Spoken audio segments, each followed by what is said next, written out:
You've given us a stack of sources addressing, well, perhaps the most profound and difficult question in theology and philosophy. It really is a core challenge. Yeah. If there is a divine power that is both entirely omnipotent and perfectly merciful, why does widespread, often catastrophic killing exist in the world? It's a question that echoes through centuries. Absolutely. And this isn't a simple question. Our listeners' source material meticulously breaks this colossal challenge down into two distinct, sort of manageable categories. Right. Killing caused by nature and killing caused by humans. Exactly. The relentless, often impersonal forces of nature on one side and the conscious, deliberate choices of man on the other. Two very different problems, really, though, connected by the same underlying question about mercy. So our mission today is to navigate the detailed, logical, and historically grounded defenses provided by centuries of scholarly thought. They attempt to reconcile divine mercy with this undeniable suffering. It's a complex web of arguments. Okay, let's unpack this. And I think we absolutely have to begin with definitions. The sources really hammer this point home. Definitions of mercy. Yes, because our interpretation of the problem often stems from, well, maybe a misunderstanding of that fundamental term, mercy. We, as humans, tend to define it based on immediate temporal reaction. Right. If I see someone suffering, my gut reaction, my human mercy, demands I stop the suffering right now. Immediately. And if I have the power to intervene and I don't, I'm seen as unmerciful, maybe even cruel. Exactly. That immediate prevention of pain, that's our benchmark for compassion. But the philosophical arguments in these sources, they assert that divine mercy is, well, it's far more comprehensive. It operates across time. Across time. How so? It encompasses things like ultimate justice. Okay, ultimate justice. That's a critical distinction you're making there. So that means the perfect rectification of all wrongs, making sure suffering isn't the final word. Precisely. But crucially, it's often seen as operating outside our limited temporal view of this world. Think the afterlife in many traditions. But if it's reserved for later, for the afterlife, doesn't that risk making divine mercy feel a bit distant, like divine indifference now? And that is the exact friction, the tension that the theological response tries to address. It acknowledges that feeling. Okay. While immediate justice might satisfy our emotional need right now, the argument is it might actually undermine a larger purpose. A larger purpose? Yes. Ultimate justice ensures a perfect, final balancing of the scales outside our limited viewpoint. And besides justice, divine mercy is also expressed through provision and guidance. Meaning giving humanity gifts like intellect, resources, revelation essentially, a moral compass, the tools to navigate life. And then there's that really interesting idea you mentioned earlier, life is a test. Yes, the sources definitely argue that. Enduring hardship with patience, it isn't framed as a failure of mercy. Right, yes. As a purposeful means of spiritual elevation. The test itself, the opportunity to respond with faith or patience, is considered part of that mercy. It allows for growth. So if there were no challenges, no suffering, there'd be no opportunity for virtues like patience, courage, or even genuine faith to develop and be expressed. It completely reframes it. I see. Suffering isn't the main thing to measure. It's the spiritual growth, the response to suffering. That's the focus. That's the core of the argument, yes. The ultimate purpose is seen as spiritual development. Okay, that really sets the stage then for tackling the first category, natural disasters. Right, the natural evil problem. This is where many non-theists, and frankly many believers too, really struggle. Why would a merciful God allow something like a tsunami, an earthquake, a volcano to just wipe out thousands of innocent people indiscriminately? Yeah, I think it's fundamentally unfair. And this brings us to a central concept in the sources, the law-bound universe. Okay, explain that. The argument is that for human existence to be meaningful, for science, freedom, predictability, the universe has to operate on consistent, understandable physical laws. You mean things like gravity, physics, geology, weather patterns? Exactly. We need gravity to stay grounded, water to boil consistently, tectonic plates to behave predictably, more or less. Okay, that makes sense for stability. But if the divine constantly intervenes, say, suspending gravity to save one falling person or neutralizing a fault line just before it slips, it would be chaos. Utter chaos. As the sources reference, the physicist and theologian Dr. John Polkinghorne put it quite well. He suggested constant, unpredictable intervention would turn the universe into a kind of chaotic, lawless puppet show. Right. How could you plan anything? How could science even function if the rules kept changing? Exactly. It would undermine the very possibility of meaningful action and understanding. Okay, but I can hear the pushback already. Couldn't an all-powerful creator just make better laws? Laws that give us stability without the destructive potential? Like plate tectonics without the earthquakes. That's a fair question, and the sources address it by pointing out the dual nature of these laws. They are, in themselves, neutral. Neutral. Well, the same physical system, the same tectonic movement that causes a devastating earthquake, it's the very same system that builds habitable mountain ranges. Ah. It creates fertile river valleys, regulates the planet's internal temperature. You can't really have the good bits, the stability, the geology that supports life without accepting the potential for instability that comes with movement and energy. So the potential for disaster is baked into the system that allows life in the first place. That's the argument. If the plates never moved, we wouldn't have the continents as we know them. And this is where, as you said, the focus starts to shift from just why did God allow the event towards human action or inaction. Precisely. Because the death toll, the sheer scale of the human tragedy, is often tied directly to human choices. Not just the natural phenomenon itself. Right. The sources look at events like the 2004 Indian Ocean tsunami. The earthquake was natural, unavoidable perhaps, but the staggering death toll, over 230,000 people, was massively worsened by the complete lack of an early warning system in that region. A human failure. A systemic human failure to apply known science and cooperate internationally. The physics caused the wave, the lack of warning caused the scale of death. And you see similar patterns elsewhere, like comparing the 2010 Haiti earthquake with the one in Chile the same year. Exactly. Both were huge quakes, but the fatalities in Haiti were catastrophically higher. Why? Largely due to factors like poor building codes, unstable infrastructure, governmental issues, things within human control.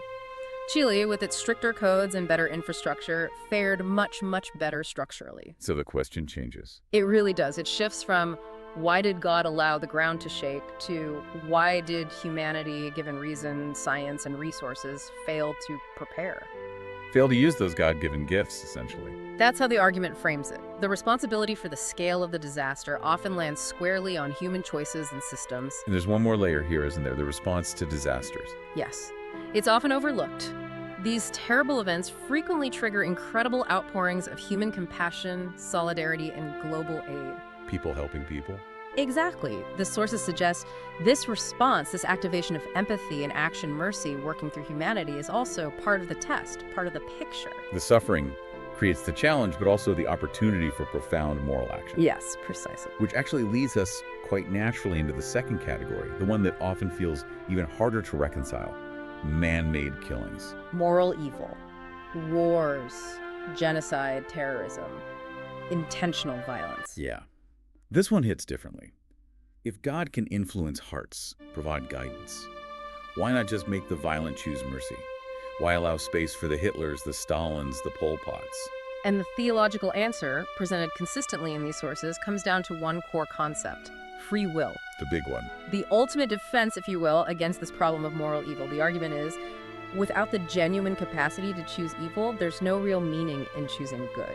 I remember the analogy used in the sources about programming a character. Right. If you code a character in a game to only perform good actions. They're not actually moral, they're just following the code. Exactly. They're automatons. If every violent impulse was instantly squashed, if every greedy choice led to immediate punishment, We wouldn't be human. we wouldn't be moral agents. Love, sacrifice, mercy, these would become meaningless, just pre-programmed responses. The potential for great evil, paradoxically, is presented as the necessary price for the possibility of genuine, freely chosen, great love and goodness. That's a staggering thought. And for many, looking at the sheer scale of suffering caused by war and genocide, that price feels impossibly high. It is the great existential weight, no doubt. The theological response doesn't try to minimize that cost, but it stresses the eternal significance of the choice. And therefore, divine mercy isn't shown through coercion, through forcing goodness. But through guidance. Exactly, through guidance. The sources go into detail about the clear, explicit moral instructions given across major traditions that absolutely forbid this kind of violence. The value placed on human life is immense in these texts. Incredibly high. You have foundational commands like, thou shalt not kill. Exodus. And the Quranic verse stating that Killing one soul unjustly is like killing all of humanity. Even the radical command to love your enemies. So the guidance is there, it's unambiguous. The failure lies in the human choice to ignore or reject it. That's the argument. And that rejection then leads to the question of justice, of consequences. If someone commits a terrible act and there's no immediate divine smiting, what then? How is justice served? Which brings up the concept of justice delayed. Okay, but again, that delay, doesn't it feel like indifference sometimes? There you go. Why not punish the murderer right away? Make things right now. The argument against immediate retribution is twofold. First, the delay itself is presented as a form of mercy. Mercy, how? It allows time, the opportunity for repentance, for change, for reform. If judgment was always instant, the whole dynamic of faith, reflection, second chances, it would collapse. Okay, I see that point. And second, human judgment is flawed. Divine judgment, in this framework, is held to be perfect and complete. So final, perfect accountability is reserved for that ultimate reckoning, the afterlife.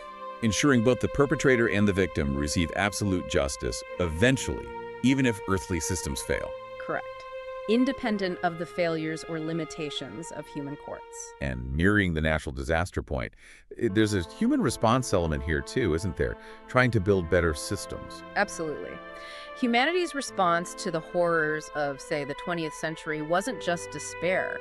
It was also to use reason and collective will to create things like the United Nations. And international laws like the Geneva Conventions. Precisely. These are huge efforts, however imperfect, to institutionalize mercy, to build systems that limit the damage caused by the abuse of free will. So the problem isn't that the guidance wasn't given, but that humanity has struggled and often failed to consistently apply its own reason and compassion to follow that guidance. Okay, so let's try and bring this all together. We've covered a lot of ground. What's the overall synthesis here? When these theological responses tackle the problem of killing, what core assumptions are they really challenging? Well, I think they fundamentally challenge three key assumptions often held by critics. Okay, what's the first? First, they challenge the idea that mercy must mean the immediate prevention of all suffering. They argue for a broader, longer view of mercy. Right, not just stopping the pain now. Second, they challenge the assumption that a world without suffering, but, and this is crucial, also without stable physical laws and without genuine free will would actually be a better world. They argue it would be chaotic, morally empty. Essentially, yes. A less meaningful existence. And the third assumption they challenge? That we humans, with our limited lifespans and perspective, can possibly grasp the full scope of an eternal divine plan. Like judging a massive tapestry by looking at a single thread. Something like that. Right. We see the suffering acutely, but perhaps not the full purpose or resolution. So the alternative view that emerges from these sources is? It's quite robust. It posits that God's mercy is primarily found in the fundamental gifts. Existence itself, the capacity for reason, moral guidance, the potential for love. And suffering and death, while real and painful, are not seen as the ultimate evils. The ultimate evil in this view is the rejection of morality, the deliberate misuse of freedom. Physical death is framed as a transition. And an earthly suffering. As a test, a profound but ultimately temporary test, designed for spiritual growth and demonstrating moral character. So, to conclude our synthesis of this material, the existence of killing, whether natural or man-made, doesn't necessarily logically disprove a merciful, all-powerful God. Not according to these arguments, no. Instead, it points towards a world intentionally designed for moral responsibility. A world where our choices, for good or for evil, have real weight and eternal significance. And where the immense gift of freedom carries with it the terrible responsibility for how we handle suffering, both caused by nature and by ourselves. A very difficult, but as you said, necessary reconciliation for anyone grappling with these huge ancient questions. This has been an incredibly challenging, but also really insightful deep dive. We've navigated some truly complex material here, forcing us to question our basic definitions of justice, mercy, and purpose. Thank you for sharing these fascinating sources with us. It's been a compelling discussion. Before we go, here's a final provocative thought for you, our listener, to mull over. If free will truly is the necessary condition for genuine love and morality, and if the unavoidable price of that freedom is the capacity for great moral evil, then where does true human progress lie? Is it primarily in developing better technology, better warning systems, better infrastructure to mitigate the consequences of natural evil? Or is the greater task cultivating empathy, strengthening moral education, and building social structures to help us overcome moral evil, the evil we inflict on ourselves. Something to think about. A crucial question for our future. We'll see you next time on The Deep Dive.